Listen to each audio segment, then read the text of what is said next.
சிறகடிக்க ஆசை சீரியல்ல இப்ப சிந்தாமணி ரோஹிணி கிட்ட இதுதான் சரியான சந்தர்ப்பம், நீ போய் உன் புருஷனுக்கு ஆதரவு கொடுக்குற மாதிரி உன் புருஷனோட சேர்ந்துரு அப்படின்னு ஐடியா கொடுக்குறாங்க. ஸோ இதுதான் கரெக்டா இருக்கும் அப்படின்னு ரோகிணியும் பிளானை போட்டுருச்சு. இந்த பக்கம் நம்ம ஹோட்டல் ஸ்ருதியோட ஹோட்டல்ல முத்து, மீனா இவங்க எல்லாமே அப்பா அம்மாவை பத்தி தான் டிஸ்கஸ் பண்ணிக்கிட்டு இருக்கிறாங்க. என்ன பண்றது, ரெண்டு பேரும் தனித்தனியா இருக்காங்களே அப்படிங்கிற மாதிரி. அந்த இடத்துக்கு ஸ்வேதா வராங்க. ஸ்வேதா வந்து ஒரு ஐடியா கொடுக்குறாங்க. அவங்க என்னென்ன ஐடியா கொடுக்குறாங்க அப்படின்னு பார்த்தீங்கன்னா, என்கிட்ட ஒரு 5 லட்ச ரூபா இருக்கு, சேர்த்து வச்சிருக்கேன், அதுவும் நான் உங்கள்கிட்டயே கொடுத்துட்றேன். அது மட்டும் இல்ல, நம்ம முத்து வேறையா வந்து பார்த்தீங்கன்னா ஃபாரின் கிளைண்ட்லாம் நிறைய பேர் அவங்க கிட்ட சவாரி வராங்களாட்டுக்கு. ஆனா இங்கிலீஷ் தெரியாததுனால நம்ம முத்து அவாய்ட் பண்ணிக்கிட்டே இருக்கிறாப்புல. இங்கிலீஷ் தெரிஞ்சிருந்தா அதுலயும் எனக்கு வருமானம் வருமே அப்படின்னு ஃபீல் பண்ணும்பொழுது, நம்ம ஸ்வேதா வந்து பார்த்தீங்கன்னா, எனக்கு தெரிஞ்சு நான் இங்கிலீஷ் கத்துக் கொடுக்குறேன், ஒரு இடம் இருக்கு, அங்க போய் கத்துக்குங்க அப்படின்னு நம்ம முத்துவையும் மீனாவையும் அங்க போக சொல்றாங்க. அது மட்டும் இல்ல, நான் சொல்ற அட்ரஸுக்கு நீங்க போங்க, அங்க உங்களுக்கு ஒரு மிகப்பெரிய சர்ப்ரைஸ் ஒன்று காத்துக்கிட்டு இருக்கு அப்படிங்கிற மாதிரி நிறைய ஸ்வேதா சொல்லிக்கிட்டு இருக்கிறாங்க. அது என்ன அப்படிங்கிறது தெரியல.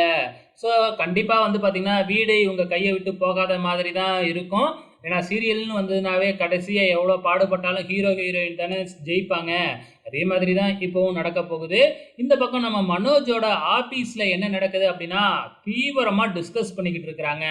சரி, என்னடா அவ்வளோ தீவிரமா டிஸ்கஸ் பண்றாங்க அப்படின்னு பார்த்தீங்கன்னா, கடையில இருக்கிற எலிய பிடிக்கிறதுக்கு என்ன பண்றதுங்க பத்தி தான் எல்லாத்தையும் கூப்பிட்டு வச்சு மனோஜ் டிஸ்கஸ் பண்ணிக்கிட்டு இருக்கிறாங்க. அங்க வர்ற ரோகிணி இத கேட்டுட்டு சிரிப்பா சிரிக்கிறாங்க. அதுக்கப்புறம் என்ன, ரோகிணி வந்து என் கூட வந்து இரு அப்படின்னு மனோஜ் கிட்ட பிட்டு ஓட்ட ஆரம்பிக்கிறாங்க. அதெல்லாம் முடியாது, அம்மாவுக்கு தெரிஞ்சா திட்டுவாங்க அப்படின்னு சொல்லிடுறாங்க. அப்படின்னா நான் வந்து உன் கூட இருக்கேன் அப்படின்னு ரோகிணி சொல்லிட்டாங்க. இதுக்கப்புறம் என்ன, நம்ம ரோகிணி வலையில நம்ம மனோஜ் விழுந்துட்டாப்புல. இந்த பக்கம் நம்ம விஜயாவை காமிக்கிறாங்க.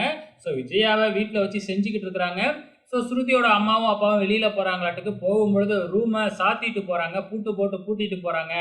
விஜயா போய் திருடிடுவா அப்படிங்கிற மாதிரி. ஸோ இதை பார்த்துட்டு விஜயாவுக்கு பயங்கர கடுப்பாயி பார்வதிக்கு ஃபோன் போட்டு, நான் அங்க வந்து இருக்கேன் அப்படின்னு சொன்னா, நீ உன் புருஷனோட வந்தாவா, நீ மட்டும் தனியா வராத அப்படின்னு ஒரே போடா போட்டுடுறாங்க. ஸோ இதுக்கப்புறம் என்னெல்லாம் நடக்க போகுதுன்னு தெரியல, வெயிட் பண்ணி பார்க்கலாம்.